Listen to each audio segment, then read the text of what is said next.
majibu ya kule ndani nako. Tuambie, je, amekataa au amekubali? Majibu mazuri ndio jambo linaendelea.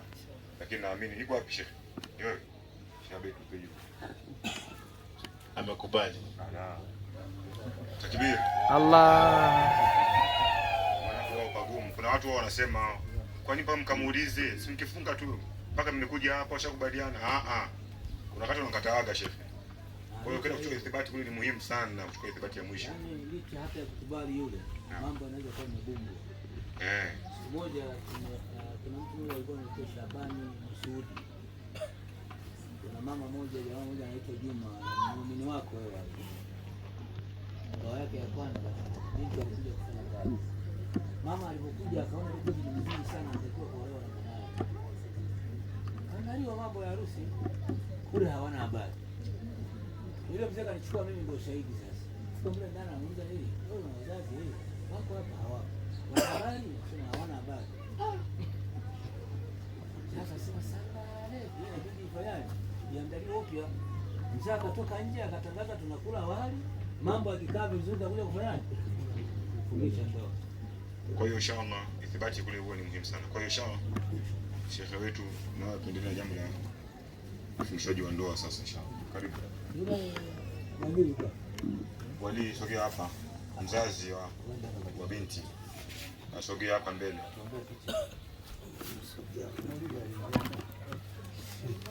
Jamani, huyo mzazi wake. Mzazi wake huyo. Baba kabisa. Takbir. Allahu akbar. Pia mko wake asogea hapa.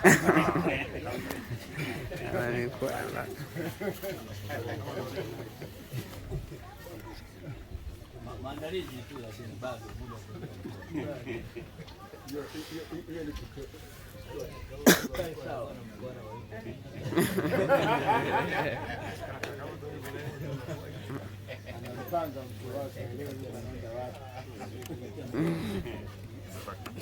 Ticha mzee umekwara.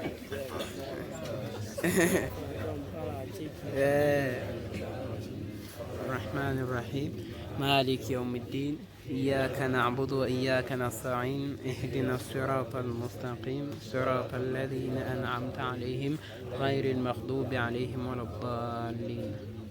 أعوذ بالله من الشيطان الرجيم. بسم الله الرحمن الرحيم.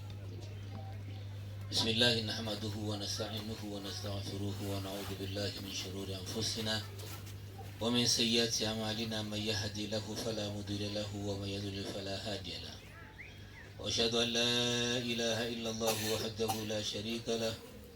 وأشهد أن سيدنا محمدا عبده ورسوله أرسله بالهدى ودين الحق ليظهره على دين كله ولو كره المشركون. أما بعد، فإن الله حل نكاح وندب إليه ورمى الصفا ووضع العذاب عليه. فقال تعالى: يا أيها الذين آمنوا اتقوا الله حق تقاته ولا تموتن إلا وأنتم مسلمون. يا أيها الناس اتقوا الله. يا أيها الناس اتقوا ربكم الذي خلقكم من نفس واحد وخلق منها زوجها وبث منهما رجالا كثيرا والنساء، واتقوا الله الذي تساءلون به والأرحام إن الله كان عليكم رقيبا. يا أيها الذين آمنوا اتقوا الله وقولوا قولا سديدا يصلح لكم أعمالكم ويغفر لكم ذنوبكم ومن يطع الله ورسوله فقد فاز فوزا عظيما. اللهم اجعلنا من الفائزين. اللهم آمين. وقال رسول الله صلى الله عليه وسلم: تناكحوا تكثروا فإني أباهي بكم الأمم يوم القيامة. وقال صلى الله عليه وسلم: ركعتان من متزوج خير من 70 ركعة من عذاب. وقال صلى الله عليه وسلم: من تزوج فقد حفظ شطر في دينه فليتق الله في شطر الآخرة. وقال صلى الله عليه وسلم: النكاح سنتي فمن رغب عن سنتي فليس مني. النكاح سنة الأنبياء وشال الأصفياء وفعل الأتقياء. وقولوا جميعا نستغفر الله ونستغفر الله. نستغفر الله من ترك الصلاة ومن تعاون فيها وفي زكاته ومن ظلم العباد. استغفر الله العظيم الذي لا إله إلا هو الحي القيوم وأتوب إليه. أشهد أن لا إله إلا الله وأشهد أن محمدا رسول الله. آمنا بشريعته وصدقنا بشريعته وتبرأنا من كل دين خالف دين الإسلام واستغفر الله العظيم لي ولكم ولجميع المسلمين فاستغفروه إنه هو الغفور الرحيم. زي huyu bwana anaitwa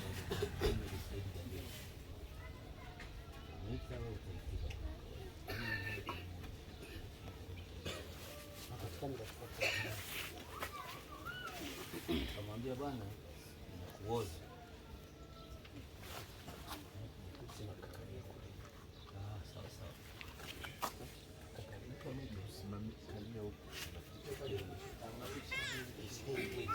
Bwana Muhammad Said Darwish.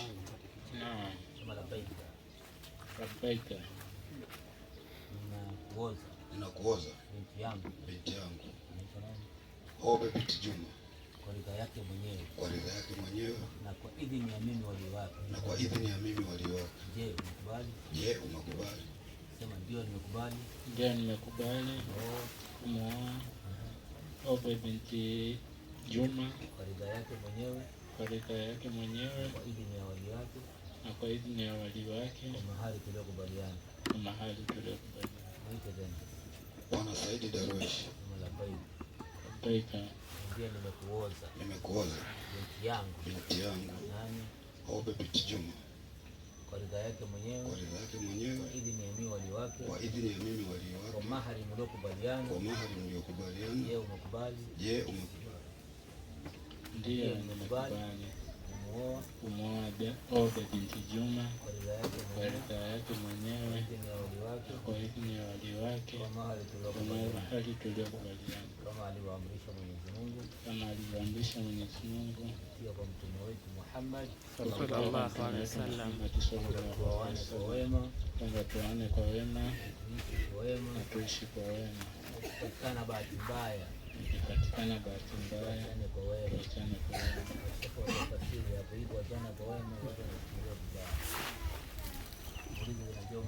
Je, umekubali? Ndio nimekubali. Je, umekubali? Ndio nimekubali. Je, umemuoa? Nimemuoa. Allahu Akbar. La ilaha. Pisha hapo dogo, pisha. Allahu akbar. La ilaha illallah. Allahu akbar. Allahu akbar walillah. الله أكبر كبيرا والحمد لله كثيرا وسبحان الله بكرة وأصيلا لا إله إلا الله وحده وصدق وعده ونصر عبده وأعاز جنده وهزم الأحزاب واحدا لا إله إلا الله الله أكبر الله أكبر ولله. اللهم صل على سيدنا وعلى آل سيدنا وعلى أصحاب سيدنا وعلى ذريته وسلم تسليما كثيرا والحمد لله رب العالمين. Mama ameshaoa. Naam, baada ya kiini cha jambo letu kutimia, kwa maana sasa hivi Bwana Muhammad Said Darwish tayari umeshaoa kaka. Allah kujazakallahu khair. Sema amin. Baada ya hayo sasa, kipengele kinachofuata ni kusia au nasaha ambazo zitatolewa na Sheikh Ramadhan Hamza, Imam Masjidi Khairuddin Mkulani. Simama Sheikh, utupe kidogo mawe. Naam. Anze mzazi. Anze Sheikh, afu mzazi tamalize. Au anze mzazi. Anza wewe Sheikh, anza anza wewe.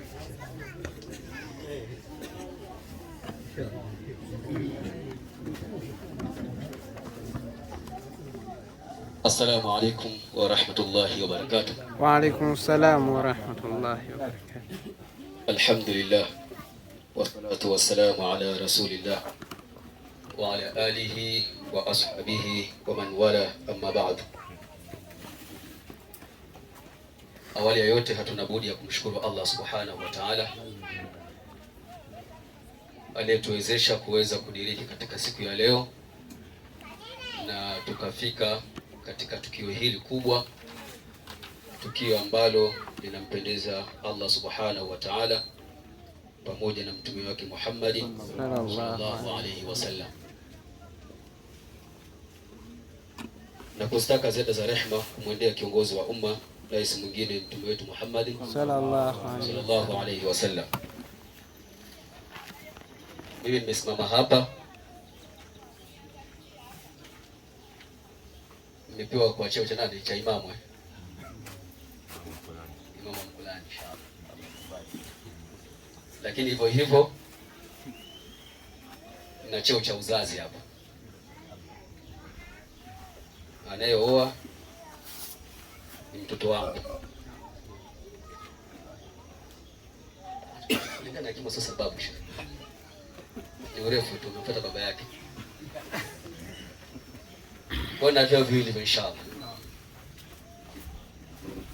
Sheikh Muhammad, kwanza nikupe hongera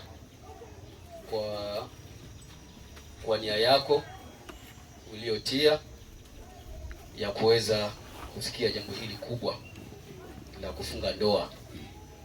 Tunapozungumza hapa, tulipo hapa, wapo ambao wanaishi kama vile kuku,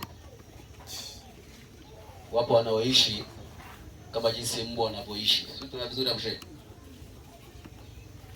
situkani, ila wanaofanya hivyo wanakwenda kinyume na wamejifananisha kama wanani, kama wanyama, kwa sababu wanyama wafanyaje?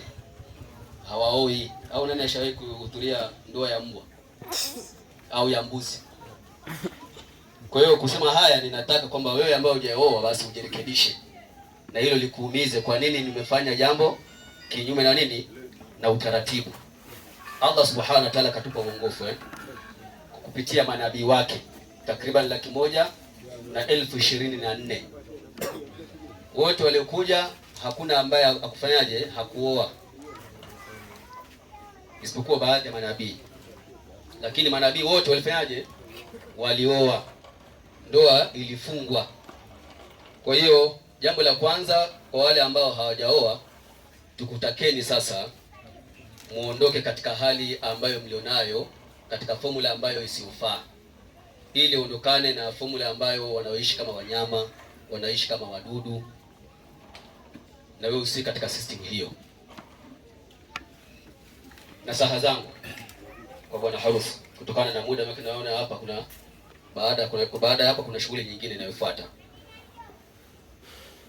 Sheikh Muhammad, Allah subhanahu wa ta'ala akakujalia kuoa, nizungumze vitu viwili au hukumu zako au haki zako ambazo unatakiwa uzifanye kwa mke wako.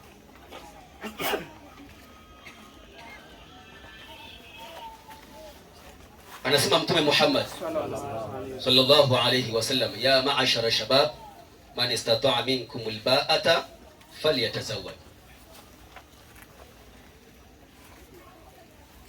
Tafsiri ya haraka haraka, enyi mkusanyiko wa vijana. Alikuwa akiwaambia vijana ambao walikuwa wamekusanyika mahala hapo, akawa anawapa ushauri na kuwahamasisha. Man istata'a minkum alba'ata, yoyote yule ambaye ana uwezo, falyatazawwaj, basi na afanyaje? Na aowe. Ndio tunarudi kule kule kwamba kuna watu wanaoishi hivi tunapozungumza, wanakaa na bimada, hawajafunga nini, hawajafunga ndoa, na ukimuuliza kwa nini hawajafunga ndoa, anasema maisha magumu.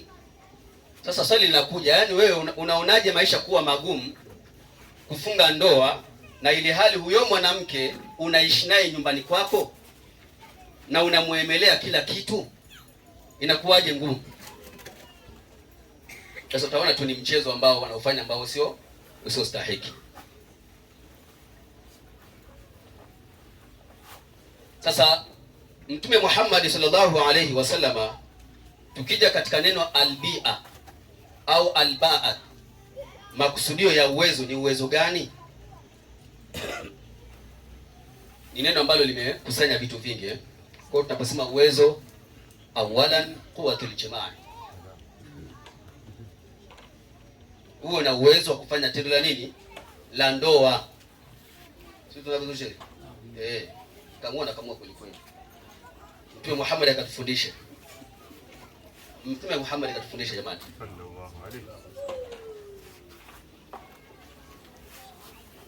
kabla hujamwendea mke wako unataka kufanyaje? Upatikane nini? Mulaaba. Sawa shekhi? Au Kiarabu kinakuwa shida. Kinaeleweka. Kinaeleweka mulaaba lazima upatikane mchezo. Sallu ala rasulillah. Mchezo shekhi, endelea. Mchezo utakaofanyaje? Upatikane. Ndio maana nini hiyo? Albaa tunayozungumzia hapa. Kwa la kwanza ni hilo. Sasa usiende kama vile kuku anapoparamia. Utafeli. Leo tunapozungumza haya kwa sababu ni mambo ambayo yanatokea, wanawake wengineo wanatoka katika ndoa zao na wanakwenda kufanya matendo yasiyofaa kwa wanamume ambao sio nini? Si halali yao. Kwa sababu gani? Inawezekana huyu mwanamume leo ndani hafanyi mambo nini? Kiusahihi. Kwa Mtume ametufundisha kwanza lazima upatikane nini? Upatikane mchezo. Na kwa maumbile ambayo Mwenyezi Mungu Subhanahu wa Ta'ala ametumba sisi na wanawake tunatofautiana katika masala ya shahawa. Wanawake wana matamanio 90 na ngapi? 99. Sio vizuri hapo? Wana matamanio takriban 99. Sisi Mwenyezi Mungu Subhanahu wa Ta'ala ametupa tamanio hili moja. Na Mtume akasema kama si Mwenyezi Mungu Subhanahu wa Ta'ala kuwapa hao wanawake aibu katika nyuso zao, basi wangeweza kuwaparamia wanamume. Sio tunaona vizuri hapo. Kwa hiyo Mtume akatufunza kwanza upatikane mchezo. Lengo na makusudio ni ile tunasema kupandisha kilima, lazima upande kwa takriban nusu saa au saa kamili. Wewe cheza kwanza. Ili kuteremka unateremka mazima. Sallallahu ala rasulillah. Allahumma salli ala. Jambo la kwanza ni hilo. Lakini jambo la pili, maana ya albaatu ina maana an-nafaqa. Tunasema nini? Matumizi. Na hilo ni jambo ambalo wanamume wengi tunakwenda katika kufeli. Narudia tena, hili ni jambo ambalo la matumizi, wanamume wengi tunakwenda katika kufeli. Leo tukiamka asubuhi saa 12, saa 11 amka, nenda kapande haisi. Unakutana na kina nani? Unakutana na kina mama. Mwanamume amefanyaje? Amelala anakoroma. Mwanamke ndio anakwenda kuemea. Ndio anaenda kununua vitu ili alete kwa ajili ya kuuza, alete matumizi nyumbani. Tunasema inna lillahi. Na wewe mwanamume ambaye kama uko hapa, jirekebishe.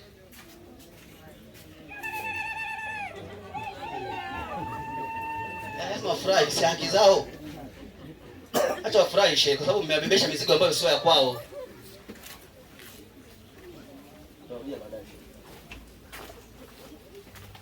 Sasa Sheikh Muhammad, nikuombe kwamba jitahidi kusimamia ar-rijalu qawwamuna ala nisai. Mwenyezi Mungu Subhanahu wa Ta'ala anasema nyinyi wanamume ndio wasimamizi.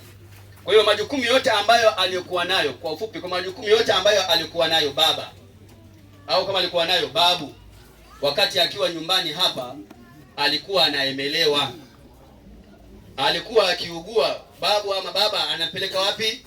Hospitali kumuuguza na kumrejeshea afya yake. Kama ni mavazi alikuwa anafanyaje? Alikuwa akimnunulia. Sasa leo ndani ya majumba yetu inawezekana hata mke wako mpaka mwaka unaisha haujamnunulia nguo hata siku moja. Mpaka mwaka unaisha. Hayo yapo. Na hizo kesi tunazipata. Na msimu mwanamume anasema wewe usijiongeze, sasa jiongeze aende wapi?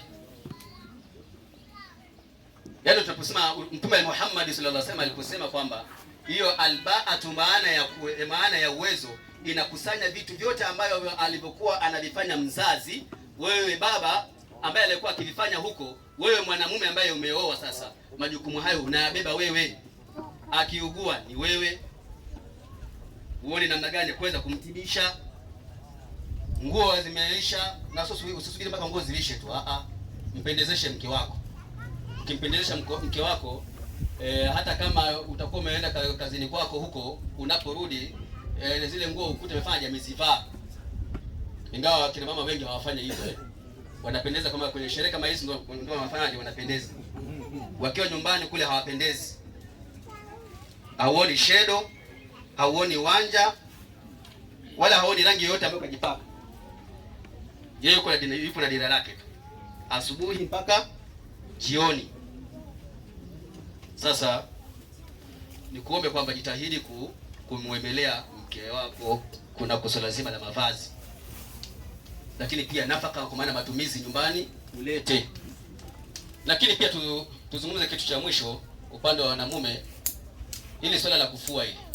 Kuna kesi nyingine tunaleta mtu ambaye mke wangu bwana ataka kunifulia nguo. Wewe alikwambia mke wako ni amekuja kwa ajili ya kufulia nguo nani?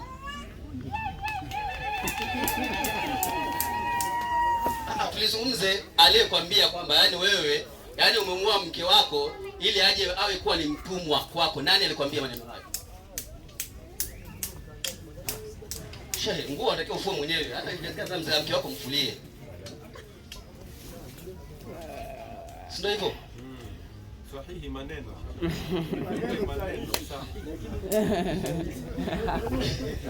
Wewe tujitahidi inshallah. Lakini akina mama hamjakataza kuwafulia umezeni nguo. Ukifanya hivyo unafanya wema. Ukifanya hivyo unaongeza nini? Mapenzi. Waja'ala bainakum mawaddatan wa rahma. Kwamba anapofanya vile anakuhurumia kwamba bwana mume wangu amekwenda kufanya kazi huko amechoka. Wewe nichukue hizo nguo basi nifanyaje? Nizifue. Lakini sio sababu wewe mwanamume sasa ndio eti wewe unaenda kwa shekhe au kwa kadhi kwamba mke wangu bwana amekuwa na dharau sana. Chakula nipikii, nguo anifulii. Sio kazi yake hiyo. Rudi kwa kina mama inshallah. Allah subhanahu wa ta'ala anasema min ayatihi an khalaqa lakum min anfusikum azwaja litaskunu ilaiha. Akina mama msikia. Katika miongoni mwa dalili zake Allah subhanahu wa ta'ala kumjua kwamba Mungu yupo, an khalaqa lakum min anfusikum azwaja, nyinyi wanamume kuwaumbia nani? Wanawake. Na Nabii Adam alayhi salatu wasalam baada ya kuwa Mwenyezi Mungu Subhanahu wa Ta'ala akamuumba akiwa katika pepo amelala, sasa akashtuka anaona kiumbe kipo pembezoni mwake ambaye ni nani? Ni Hawa. Anamuuliza man ant, wewe ni nani? Walimadha khuliqti, na kwa nini umeumbwa? Akajitaja yeye ni Hawa, lakini pia akasema kwamba nimeumbwa kwa ajili yako wewe ili nipate kufanyaje? Kukutuliza. Sasa leo wanamume akitoka kazini akifika nyumbani, huyu mwanamama lile dira lake alilolivaa asubuhi ndio amekesha nalo mpaka wapi? Jioni. Mwanamume akafika nyumbani hapokelewi, mke wala hajali. Kama ni kufua ndio anaendelea kufua zake pale, hajamwandalia hata mume wake basi hata maji aende kufanyaje? Aende akaoge. Hajajipamba kwa chochote. Lakini huyu mwanamke ndio anataka huyu mwanamume afanyaje? Amtulize nani? Amtulize mkewe. Na wakati kumbe mke ndio anafanyaje? Amtulize mume. Sasa hili ni jambo ambalo akina mama wengi mmejisahau. Ukichezea ndoa yako ndio ufika mahala mume anasema hasa mimi nikikaa pale sione jambo lolote la kunifurahisha. Yaani bora tu mimi niende tu hata kwenye kijiwe cha kahawa nipige story. Kama yake nikapa nitavugana na mke wangu tu. Ni kwa sababu gani? Huyu mwanamke hajaichukulia ndoa umuhimu wake. Ndoa ni ibada. Akina mama tuko pamoja? Au mnapiga story tu? Ndoa ni nini? Ndoa ni ibada. Na wala usichukulie ndoa kimazoea. Kwa sababu tayari nishakaa naye mwaka mzima, nimeshazaa naye mtoto, basi ukaona jambo la easy tu, jambo la kawaida tu. Una yote ambalo utakalolifanya la kumfurahisha mume wako, basi unapata nini? Thawabu. Zipo nguo za kuvaa ndani, zipo nguo za kuvaa nje. Sasa leo hata wake wa watu leo wanavaa nguo za ndani, leo wanazivaa wapi? Barabarani. Mwili mzima unaonekana jinsi alivyo. Msalala wa nguo yake ya ndani unaonekana kabisa, hii nguo imepita hapa. Unasema inna lillahi wa inna ilaihi. Hayo unayoyafanya nje unatakiwa umfanyie nani? Mme wako ndio anatakiwa aone. Vaa kipensi ukiwa ndani, vaa tight ukiwa ndani. Sasa leo mtu anatoka sio mkavaa sio makopa yote yako nje, anatoka nje tena anatembea. Na kwenda wapi? Naenda sokoni. Kwa hiyo shehe wangu, kwanza na hilo ishike sana hilo. Usimwachie mke wako akawa anatoka hovyo hovyo. Kama ni muhundi, wewe unatakiwa uone muhundi wake. Kama ni paja lake unatakiwa ndio ulione. So anatoka nje kule kwamba wake mmoja mwanamke anatoka hana hata aibu. Yaani akitembea paja lote linaonekana jinsi lilivyo. Na ukimwangalia unasema ni mke wa mtu huyu. Anakosa kumtamanisha mume wake ndani, anaenda kuwatamanisha watu wanaume wa nje. Sasa jambo lingine, akina mama mnafeli katika kuwaheshimu waume zenu. Unataka wewe mwanamke uwe na sauti ya juu kuliko nani? Mume wako. Yaani chochote ambacho unachokitaka wewe ndio unataka kifaje kiwe. Huyu mwanamke atakuwa hajaadabishwa na hajapewa somo. Sasa tukuombeni, ukiwa mwanamke unapotaka kutoka nyumbani lazima uombe ruhusa kwa nani? Kwa mume wako.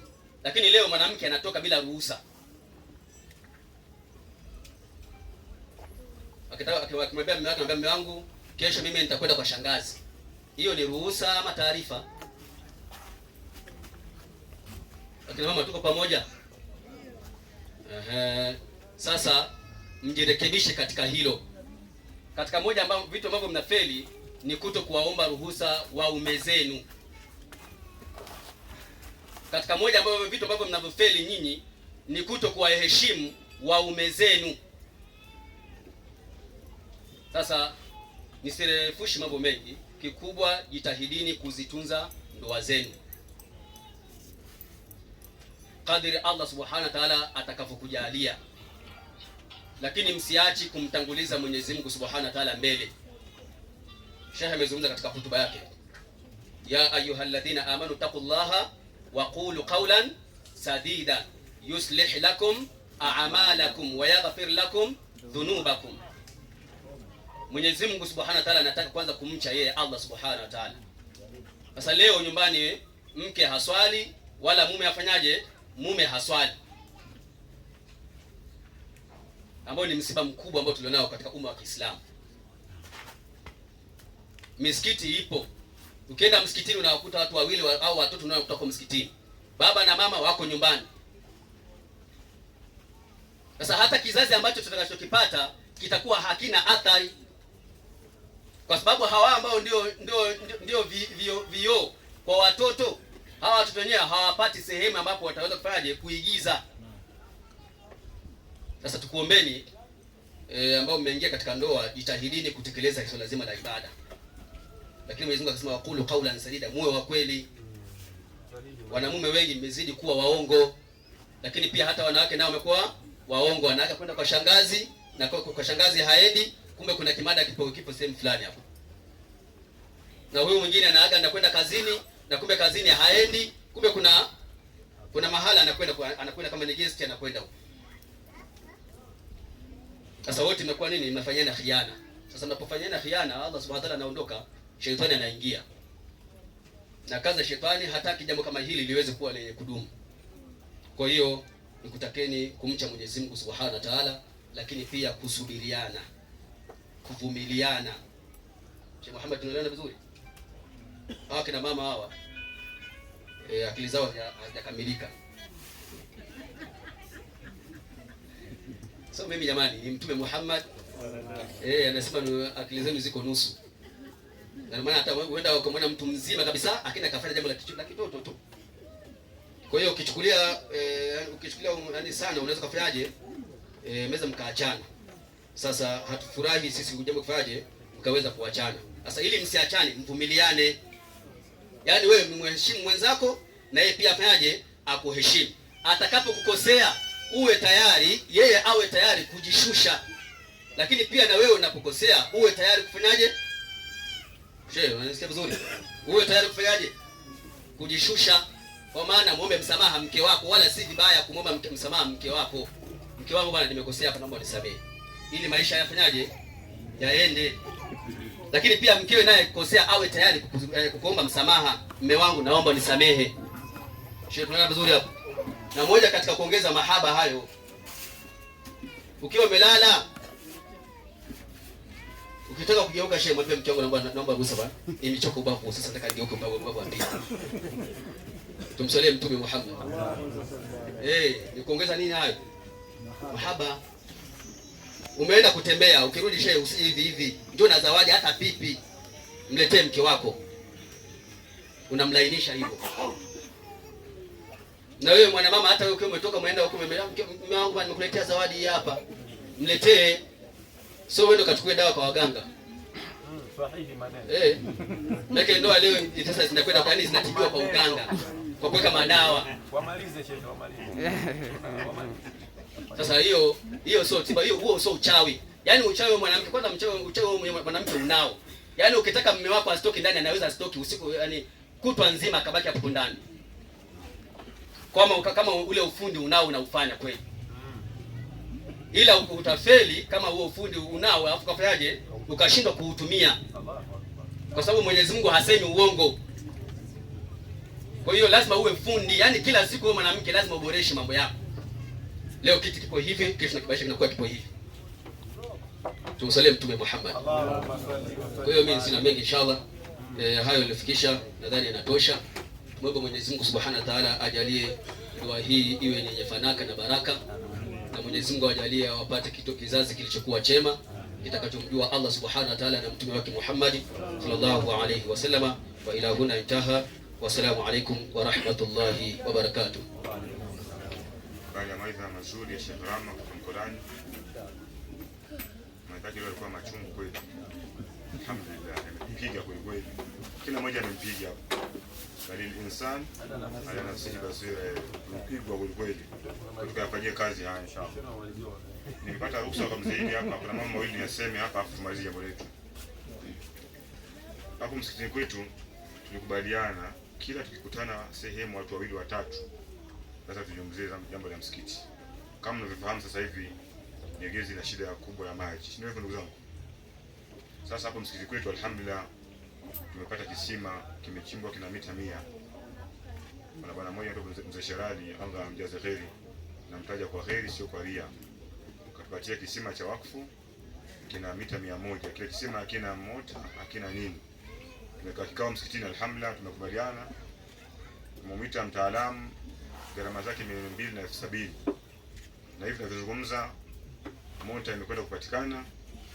Kuna bakia masuala machache tu ili kukamilisha jambo hili la maji pale msikitini. Vyoo vinafungwa. Mzee wetu alifucha ndoa anajua, kidaga pale anahangaika sana kutoka California. Kwa hiyo mzee yule kanambia kama ni muumini wetu, akasema tupate chochote hapa na mimi naanza mwenyewe, sio maneno matupu tu. Maana sisi na mausazi wote na maneno. Tunasema nyingi, aya nyingi. Alafu yeye anakuwa mtihani. Kwa mimi naanza mwenyewe tupate kama 100,000, tuseme inshallah. Kwa hela pagumu sasa watu wako kitu, tuseme inshallah.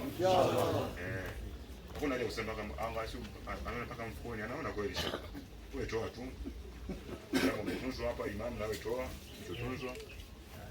Pale 100,000 hapa jambo lile. Wakati tunachanga sadaka hiyo ya msikiti na hiyo sababu ya ndoa ya bwana Muhammad yenye kudumu, semeni amin. Amin. Bwana Muhammad anaga shida sana huyo. Namtambua vizuri. Kwanza ni kijana wangu, alafu ni mwanafunzi wangu, alafu rafiki yangu, alafu jirani yangu. Huyo bwana ana shida kabisa. Mtu tawadhu sana. Wakati tunachanga sadaka hii na maana jambo la mwisho, ndugu zangu, wakati tunakutana kwa wingi kama hivi lazima tuambiane katika masiku haya. Japokuwa tukisema maneno haya kuna watu wao hawapendi. Tumeanza vizuri tena wanaingiza siasa. Kama hapa pangekuwa na vurugu, tungekaa kwenye ndoa hii. Atokee vijana watatu watupe mawe hapa, tutakaa hapa. Sasa nchi yetu inakwenda katika uchaguzi. Sasa tuambiane ndio ukweli. Tarehe 29. Kwa hiyo tunahusiana, mashehe wametuambia tuwahusie waumini wetu tu watulivu katika nchi yetu ili mambo yetu yaende sawa sawa. Kama nilivyosema awali, hapa pangekuwa na vurugu, ndoa hii singefungwa hapa, labda ingefungwa chumbani. Zaidi ingefungia chumbani. Kama pangekuwa na vurugu. Lakini pana utulivu, ndio maana tumekaa kwa amani. Hatuna shida.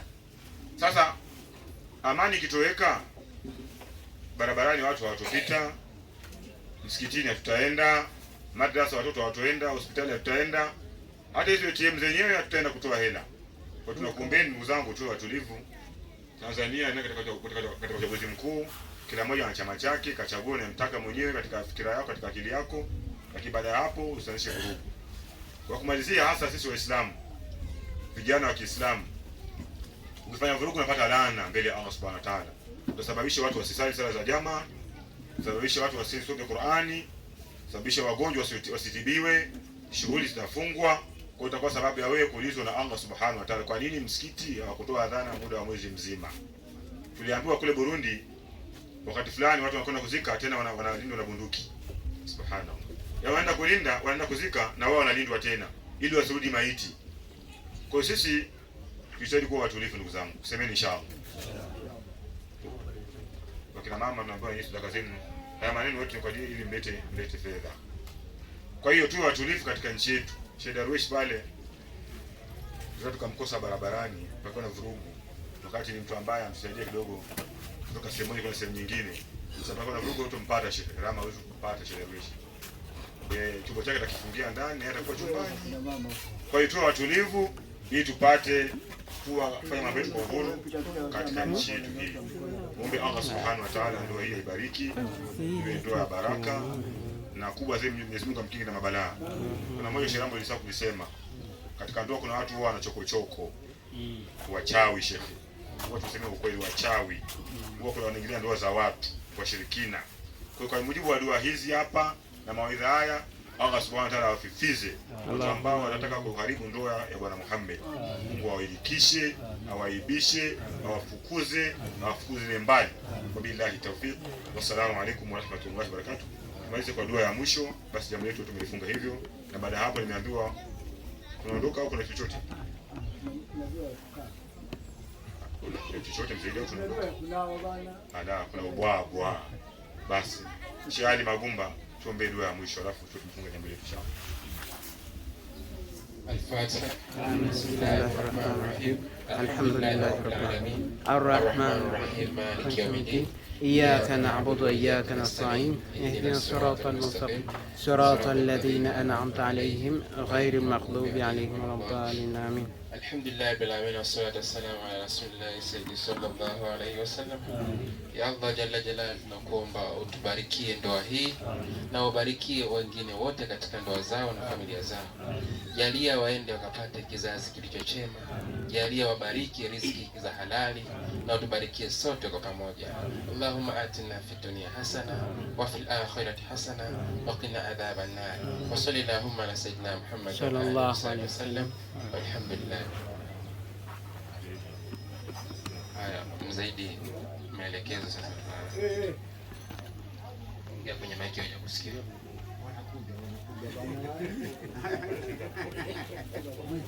Jamani, pata shilingi 55 bila letu au kiasi cha heri inshallah. Mama mchanga mzee. Mchanga.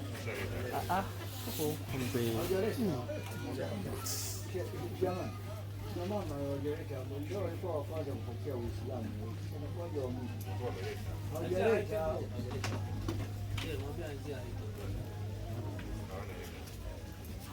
Zaidi anasema kama mama wajaleta chochote huku. Hii ni kheri sana, hii kheri salatul jaria hii. Maji watatawadha watu msikitini kwa ajili ya kumwabudu Allah Subhanahu wa Ta'ala.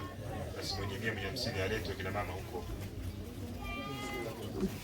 Au labda ya zao watatunza baadaye, labda wamezitunza tena, maana kuna jambo linaendelea baadaye.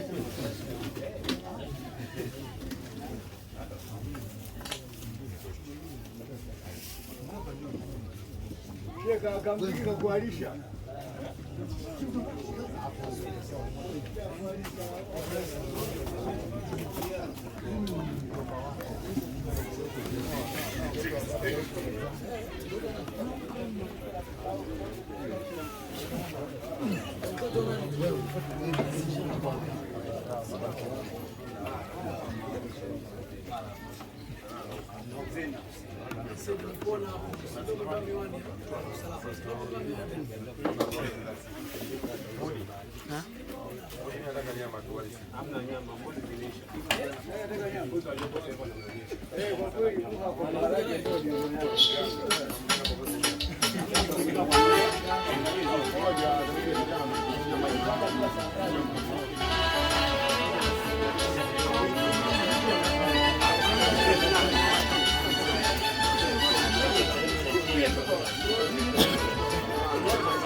Bye.